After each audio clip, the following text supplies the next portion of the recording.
Well, when we're talking about things like MS, it's not things, it's people. And when we talk about people, people have diseases. And I am taken back by the fact that this disease is so hard on women. And it really, as we talked earlier, it actually expands into the family, the caregivers, people that are related. Jobs are affected, families are affected, intimacy is affected. There's so many things affected by this disease. Susan, when you told us at the front end of your testimony just before the break, I asked you, what was your first sign? You said you had a little double vision in your eye. You were feeling a little bit dizzy, and you went in for maybe a routine physical. You said, hey, I just probably need something to check up, and they did an MRI, and it wasn't a brain tumor or brain cancer. It was MS, and you had no relatives or anybody in your family history with this. See, this is what shocks me a little bit. So it just could start out of nowhere. There's not like, well, our family has a propensity for this or so. No. So talk a little bit about, once you found that out, of course, what did you know about MS before you had this exam? Being a nurse, I knew a bit, and I had one friend that had MS, but it was, as I sat there diagnosing myself, part of my differential diagnosis, I kind of figured brain tumor or MS. So when I came out of that MRI and they said MS, I said, oh, thank God, because I knew I'd live to see my kids grow up. They were 16 and 11 at the time. But you knew, let me make sure I understand this. You knew it was one or the other, though. I had a feeling. I didn't know for sure, but based on professional experience, I was pretty sure. So you had a little bit of intuitiveness saying, I think it's going to be this. Yeah. You said you're happier that it was that. Absolutely. Give me the yin and yang of that. Why would that be better? With a brain tumor, it's a little higher acuity situation. I remember when we came home and told our girls, Mom's got MS, the first question they asked was, are you going to die? And I said, someday, but not from this. We knew that MS was something that would be a challenge, but we would work together as a family like we always did and find our way through, and we have. It's been 12 years. Sue, you said, and this is kind of a thing, nobody actually dies of MS itself. Right. Right? So that doesn't have a mortality statistics. This is what we were talking about earlier off the show, Brandee, when you said it doesn't have statistics for MS from a mortality point of view. It's that once MS takes hold in this person's life, it affects other things. And those are the things, like for example, is there a common trend among women who acquire MS? What is this? What are some of the things that will relate to their early mortality? What would be something that they would have? What would that be? I feel like it really ranges, talking about symptoms, and honestly, I don't think anything right out the chute is going to make them think of the mortality, death in the future. I feel like it's a lot more affects your day to day. Am I right, Sue? Exactly. Life expectancy for those of us with MS is essentially the same as for people without. Well, what would it affect on your daily living activities? What would that affect? What most people have trouble with is that unseen thing, and it's fatigue.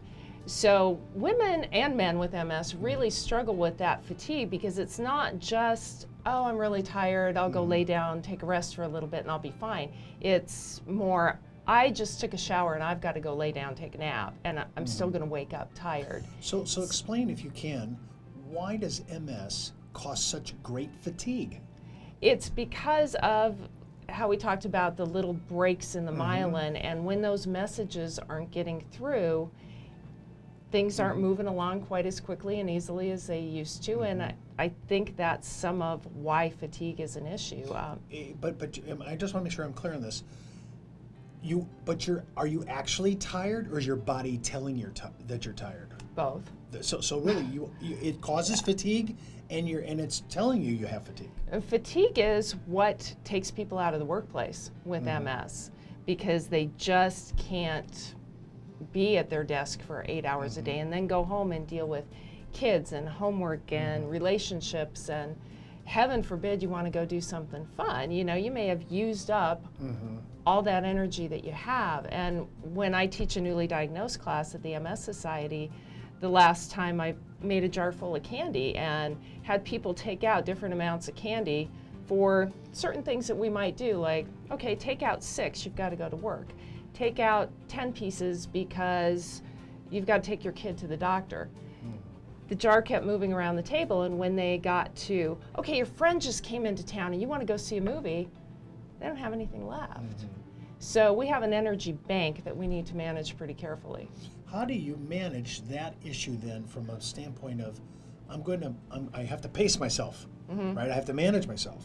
And I have certain events like you just said. There's an entertainment factor to this. I'd like to go out this weekend. I heard about a good movie. How do you manage that? How do you schedule your pacing?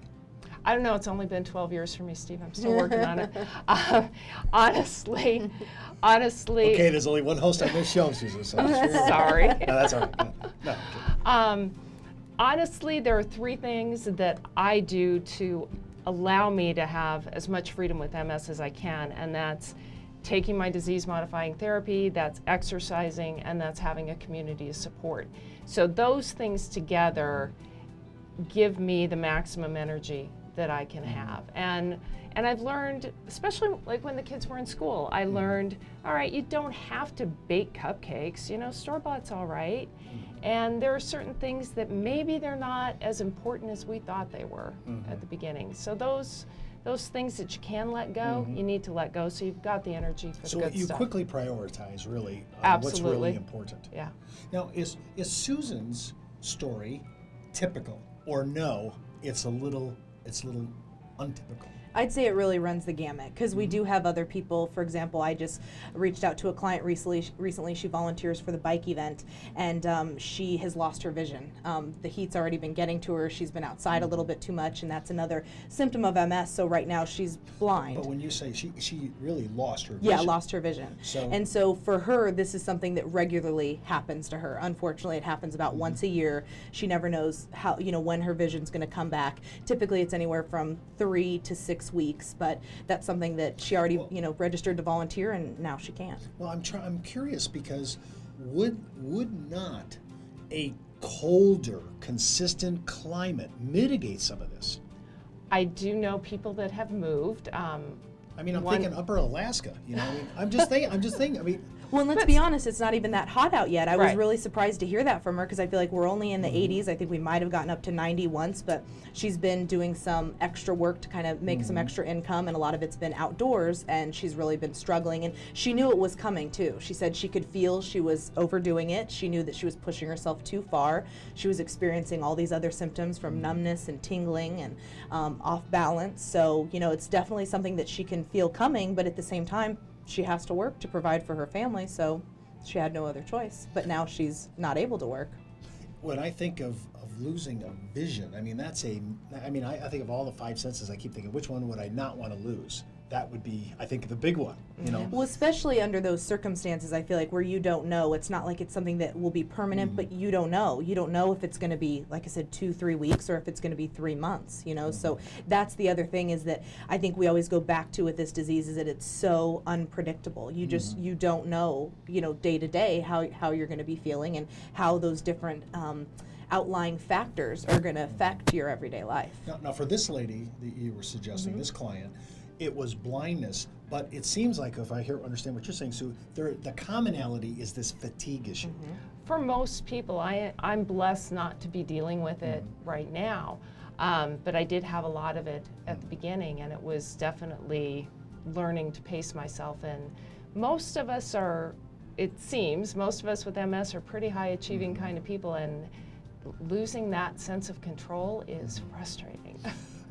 But are you saying that you've noticed there's a pattern of type A kind of drivery motive personalities in, or are you just saying you've just...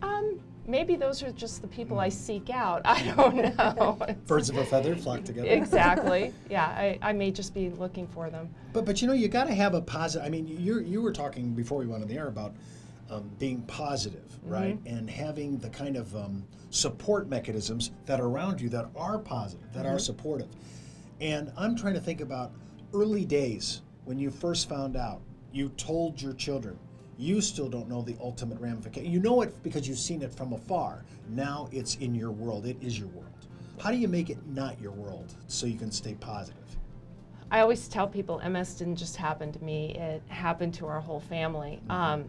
laughter has played a really big role in getting through the day. And I've told this story so many times, but it really illustrates the goofiness that we had about the disease. It was shortly after I was diagnosed, and the kids and I were going to go out school shopping, and I needed to grocery shop, so brought the groceries home, put all the cold things away, and it's like, okay, let's go. Got to get going. We got to get to the mall. And I grabbed what I think is my bottle of water and said, let's go. And the girls are looking at me like, what are you doing? And I'm like, what? Let's go. And I realized then that not a bottle of water is in my hand, but it's a bottle of Hidden Valley Ranch.